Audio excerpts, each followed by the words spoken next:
নমস্কার, আমি পাপিয়া। টাইমস 14 বাংলায় আপনাদের সকলকে স্বাগত। শুরু করছি আজকের দেশ বিদেশ।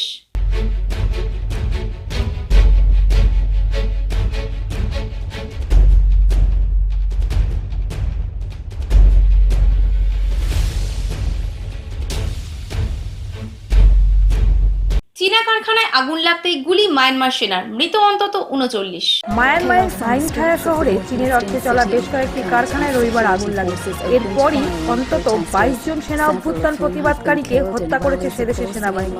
রাজনৈতিক বন্দীদের সহযোগী এক সংস্থার রিপোর্টে বলা হয়েছে, শহরের অন্যত্র আরো ১৬ জন প্রতিবাদকারীকে হত্যা করা হয়েছে। একজন পুলিশ কর্মীরও মৃত্যু হয়েছে। সব মিলে নির্বাচিত জননেত্রী আং সান সুকির বিরুদ্ধে ১ ফেব্রুয়ারি সেনা অভ্যুত্থানের পর সে দেশের সবচেয়ে রক্তাক্তময় দিন ছিল রবিবার।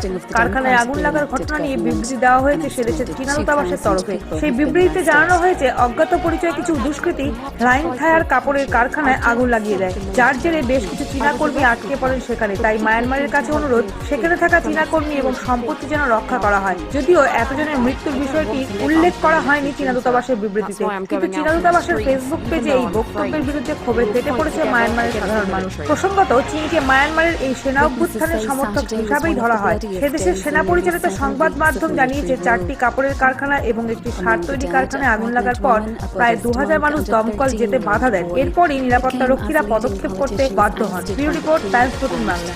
তাদের টিকা ব্যবহারে রক্ত জমাট বাঁধার কোনো প্রামাণ্য তথ্য নেই, দাবি অ্যাস্ট্রাজেনেকার। টিকা দেওয়ার পরই রক্ত জমাট বাঁধার প্রবণতা বাড়ছে। গত কয়েকদিন ধরে অ্যাস্ট্রাজেনেকার বিরুদ্ধে এমনই অভিযোগ উঠেছে। এবার তার পাল্টা প্রতিক্রিয়া দিয়ে দাবি করলো, টিকা নিয়ে যে অভিযোগ উঠেছে তার পেছনে কোনো প্রামাণ্য তথ্য নেই। এক বিবৃতি দিয়ে অ্যাস্ট্রাজেনেকা জানিয়েছে, ইউরোপীয় ইউনিয়ন এবং ব্রিটেনের ১,৭০,০০,০০০ মানুষকে টিকা দেওয়া হয়েছে। পর্যবেক্ষণ করে দেখা গেছে, রক্ত জমাট বাঁধার কোনো ঘটনা সামনে আসেনি। রক্ত জমাট বাঁধার রিপোর্ট প্রকাশ্যে আসতেই Ireland, Denmark, Norway, Iceland, Netherlands এবং অস্ট্রিয়া অ্যাস্ট্রাজেনেকার টিকা ব্যবহারের ওপর নিষেধাজ্ঞা জারি করেছিল। কিন্তু টিকার কারণেই রক্ত জমাট বাঁধার মতো ঘটনা ঘটেছে, একথা মানতে নারাজ AstraZeneca. Bureau report, Times 14 Bangla. মানবাধিকার লঙ্ঘনের অভিযোগে রাষ্ট্রপুঞ্জে ভোটাভুটির আগে ভারতের সাহায্য প্রার্থী শ্রীলঙ্কা। গৃহযুদ্ধের সময় তামিল টাইগার্সদের বিরুদ্ধে মানবাধিকার ভঙ্গের অভিযোগ উঠেছে শ্রীলঙ্কা সরকারের দিকে। চলতি মাসেই রাষ্ট্রপুঞ্জের মানবাধিকার পরিষদে শ্রীলঙ্কার বিরুদ্ধে এ নিয়ে এক প্রস্তাবে ভোটাভুটি হবে। সেই গুরুত্বপূর্ণ ভোটের আগে শনিবার ভারতের প্রধানমন্ত্রী নরেন্দ্র মোদীর সঙ্গে টেলিফোনে বৈঠক করলেন শ্রীলঙ্কার প্রেসিডেন্ট গোতাবায়া রাজাপক্ষে। বিদেশ মন্ত্রক সূত্রের খবর, দুই দেশের শীর্ষ নেতার মধ্যে আলোচনায় উঠে এসেছে দ্বিপাক্ষিক ক্ষেত্রে সহযোগিতার কথা। তবে মনে করা হচ্ছে, ইউএনএইচআরসিতে ভোটাভুটির আগে ভারত নিজের দিকে টানতে এই পদক্ষেপ শ্রীলঙ্কার। Bureau report, Times 14 Bangla. দেশ জুড়ে এনআইএর অভিযানে ধৃত ৫ সন্দেহভাজন আইএস জঙ্গি। ইসলামিক স্টেট আইএস জঙ্গি গোষ্ঠীর সঙ্গে জড়িত সন্দেহে সোমবার ৫ জনকে গ্রেফতার করল জাতীয় তদন্তকারী সংস্থা এনআইএ। সূত্রের খবর, ইন্টারনেট ব্যবহার করে ভারত জঙ্গি নিয়োগের কাজ চালাচ্ছে পাকিস্তান। শুধু তাই নয়, জঙ্গি কার্যকলাপে উৎসাহিত করার পাশাপাশি মুসলিম যুবকদের অনলাইনে প্রশিক্ষণ এবং হামলা চালানোর পরিকল্পনা দেওয়া হচ্ছে। সেই কাজে জড়িত থাকার অভিযোগে ওই ৫ জন সন্দেহভাজন আইএস জঙ্গিকে গ্রেফতার করা হয়েছে বলে জানা গিয়েছে। ওই সূত্র আরো জানাচ্ছে, বেশ কয়েকদিন ধরে গোয়েন্দাদের কাছে এই নিয়োগের বিষয়ে খবর আসছিল। নজরদারি চালানো হচ্ছিল সম্পূর্ণ প্রক্রিয়া এবং গতিবিধির ওপর। গোয়েন্দারা বেশ কিছু সময় ধরে ৬ থেকে ৭ জনের ওপর নজর রাখছিলেন। তারপরই এই বিষয়টি নিয়ে মামলা রুজু করা হয়। সেই মামলা রুজু করার ৪৮ ঘন্টার মধ্যে তদন্তে নামে এনআইএ। কেরল, কর্ণাটক, দিল্লি সহ দেশের ১০টি জায়গায় তল্লাশি চালান তদন্তকারী আধিকারিকরা। তল্লাশি অভিযান চালানোর সময় ওই ৫ জনকে গ্রেফতার করা হয়েছে বলে এনআইএ সূত্রের খবর। Bureau report, Times 14 Bangla. বছর ঘুরতেই লকডাউন, করোনার দাপটে থমকে গেল নাগপুর শহর। খাখা করছে রাস্তা, বন্ধ দোকানপাট, কেউ কোথাও নেই। পুলিশের চোখ রাঙানিতে গৃহবন্দী মানুষ। ফিরল সেই ভয়াবহ স্মৃতি। করোনার প্রকোপে ফের একবার লকডাউন শুরু হলো মহারাষ্ট্রের নাগাপুর সহ বেশ কিছু অংশে। তারা আগেই জানিয়েছিলেন, ভ্যাকসিন আসা মানে যে করোনা একেবারে চলে গিয়েছে এমনটা ভাবলে ভুল করবেন। গা ছাড়া ভাব দেখালেই বিপদ বড়। ঠিক তাই ঘটল। ফিরে এলো করোনার স্মৃতি। করোনা নিজেকে বদলে ভয়াবহ আকার নিয়েছে, যার সংক্রমণ ক্ষমতা অনেকটাই বেশি বলে জানাচ্ছেন বিশেষজ্ঞরা। আর তার জেরেই ফের লকডাউনের ভাবনা উদ্ভব ঠাকরের প্রশাসনের। ১৫ থেকে ২১ মার্চ মহারাষ্ট্রের বিভিন্ন এলাকায় লকডাউন হবে। ইতিমধ্যে নাগপুর ও প্রভানী শহরে শুরু হয়ে গিয়েছে লকডাউন। অন্যদিকে ঔরঙ্গাবাদে সম্পূর্ণ লকডাউন ঘোষণা করেছে সরকার। তবে খোলা রয়েছে অত্যাবশ্যকীয় পণ্যের সরবরাহ। উদ্ধব ঠাকরে বেশ কিছুদিন আগে ইঙ্গিত দিয়েছিল কড়াভাবে, জানিয়েছিল শুধরে যান, মেনে চলুন স্বাস্থ্যবিধি, নইলে লকডাউনের সিদ্ধান্তে অনড় থাকতে হবে। আর দিন গড়াতে ঠিক তাই হলো। 15 মার্চ থেকে শুরু হলো লকডাউন। সেই গত বছরের মতো সার্কেলে ব্রেক করার জন্যই এই লকডাউন। আর করোনা আক্রান্তের সংখ্যা ভয়াবহ রূপ নিয়েছে মহারাষ্ট্রে। স্বাস্থ্য মন্ত্রক সূত্রে জানা যাচ্ছে, গত 3 মাসে এই আক্রান্তের সংখ্যাটাই সবচেয়ে বেশি। ভোটমুখী বাংলা অবশ্য এখনো এই ভয়াবহ জায়গায় পৌঁছায়নি, কিন্তু গত বছরের স্মৃতি চারণ করলে দেখা যাবে হঠাৎই করোনার ঢেউ আছড়ে পড়েছিল। Bureau report, Times 14 Bangla. করোনার দ্বিতীয় ঢেউ আটকাতে নজিরবিহীন সিদ্ধান্ত নিল পাঞ্জাব। সোমবার ফের করোনা সংক্রমণে রেকর্ড করে নতুন করে আক্রান্ত 26,291 জন। চিকিৎসকদের দাবি, সতর্ক না হলে খুব শীঘ্রই করোনার দ্বিতীয় ঢেউ আসবে এবং ফের দশকে লকডাউনের পথে হাঁটতে হবে। গত 85 দিনে দেশে একদিনে সবচেয়ে বেশি করোনা সংক্রমণ হয়েছে রবিবার। সোমবার স্বাস্থ্য মন্ত্রকের রিপোর্ট অনুযায়ী এই তথ্য পাওয়া গিয়েছে। এখনো পর্যন্ত দেশে করোনা আক্রান্তের সংখ্যা 1,13,85,039 জন। নিজেদের রাজ্যে করোনার সংক্রমণ আটকাতে নজিরবিহীন সিদ্ধান্ত নিল পাঞ্জাব। রাজ্যে করোনা দ্বিতীয় ঢেউ আসা সময়ের অপেক্ষা বলেই মনে করছেন চিকিৎসকেরা।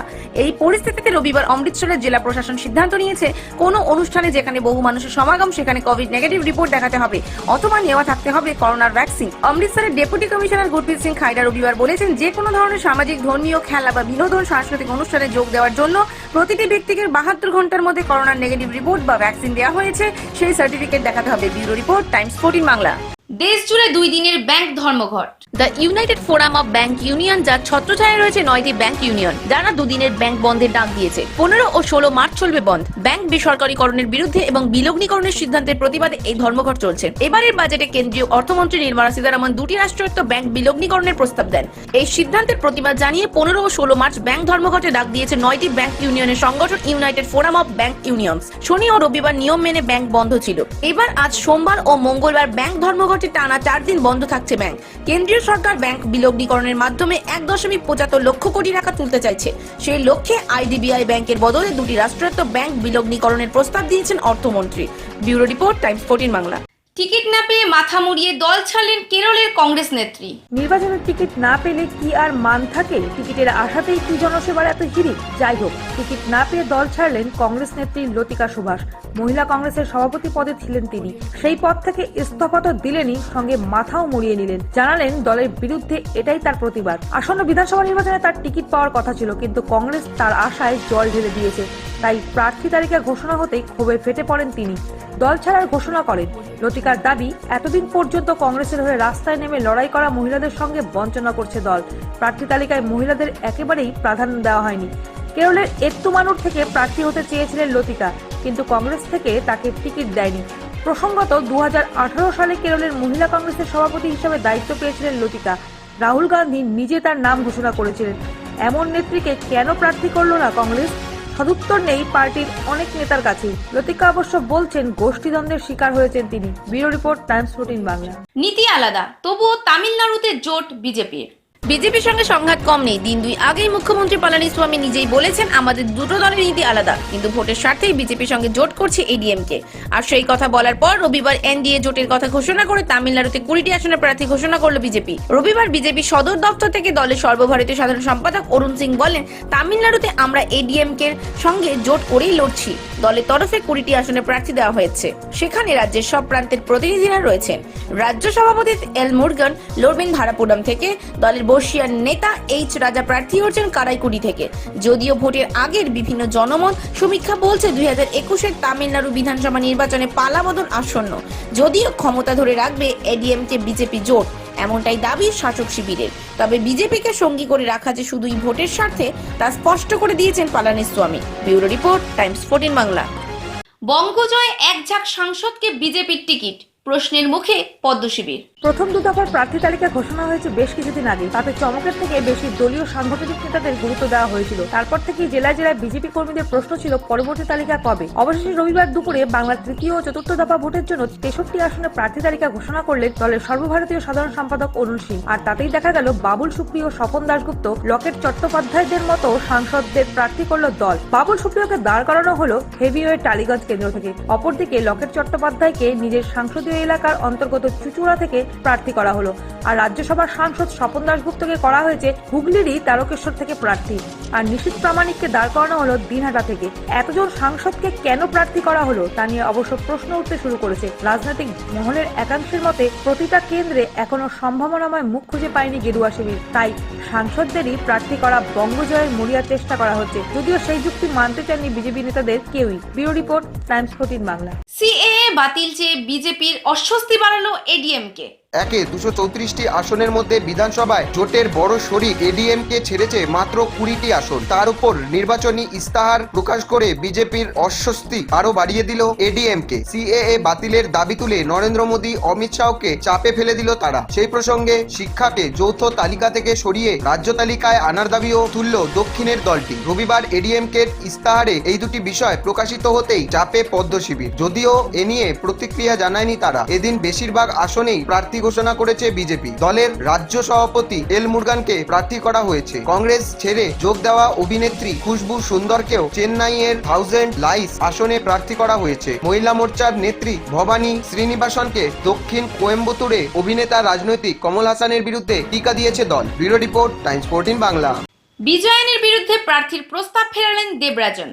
বাম দলের এক হেভিওয়েট নেতার বিরুদ্ধে প্রার্থী অন্য বাম দলের প্রতিষ্ঠিত মুখ। কেরলের জোট রাজনীতিতে এমন ঘটনা ঘটেছে বহুবার, কিন্তু সেই চেনা ছবির পুনরাবৃত্তি এবার আটকে গেল ফরওয়ার্ড ব্লকের জাতীয় সম্পাদক জি দেবরাজনের আপত্তিতে। এবারে বিধানসভা ভোটে কেরলের বাম শাসিত সরকারের মুখ্যমন্ত্রী পিনারাই বিজয়নের বিরুদ্ধে দেবরাজনকে প্রার্থী করতে চেয়েছিল কংগ্রেস নেতৃত্ব। দক্ষিণী ওই রাজ্যে আরএসপির মতো ফরওয়ার্ড ব্লকও এখন কংগ্রেসের নেতৃত্বাধীন ফ্রন্ট ইউটিএফ এর সঙ্গে আছে, কিন্তু বৃহত্তর বাম ঐক্য নেতিবাচক প্রভাব পড়ার যুক্তি দেখিয়ে সেই প্রস্তাব প্রথমেই খারিজ করে দিয়েছেন দেবরাজন। তারপরেও কংগ্রেস নেতৃত্ব ওই প্রস্তাব নিয়ে দরবার চালিয়ে যাওয়ায় ফরওয়ার্ড ব্লকের কেন্দ্রীয় কমিটি বিষয়টি নিয়ে আলোচনা করে শেষমেশ দেবরাজনেরই পক্ষে দাঁড়িয়েছে। Bureau report, Times 14 Bangla.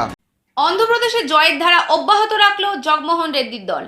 বিধানসভা ভোটের মতো পুরো ভোটেও জয়ের ধারা অব্যাহত রাখলো জগমোহন রেড্ডি দল। 75টি পুরো ভোটের নির্বাচনে 74টিতে জয় পেয়েছে রাজ্যের ক্ষমতাসীন ওয়াইএসআর কংগ্রেস পার্টি। সেই সঙ্গে 12টি পুর নিগমের মধ্যে 11টি তাদের দখলে গিয়েছে। রাজ্যের প্রধান বিরোধী দল টিডিপি এবং বিজেপি সহ অন্যান্যরাও কোনো প্রতিরোধী গড়ে তুলতে পারেনি। গত 10 মার্চ ওই পুরসভাগুলিতে ভোট নেওয়া হয়। রবিবার সকাল 8টা থেকে গণনা শুরু হয়। গণনা যত এগোতে শুরু করে ততই জগমোহনী দলের জয়ের ছবিটা পরিষ্কার হতে থাকে। একের পর পুরসভা থেকে ওয়াইএসআর সিপি প্রার্থীদের জয়ের খবর আসতে থাকে। প্রায় 80% আসন দখল করে জগমোহনী দল। 490টির বেশি ওয়ার্ডে বিনা প্রতিদ্বন্দ্বিতায় জয়লাভ করেছে তারা। Bureau report, Times 14 Bangla.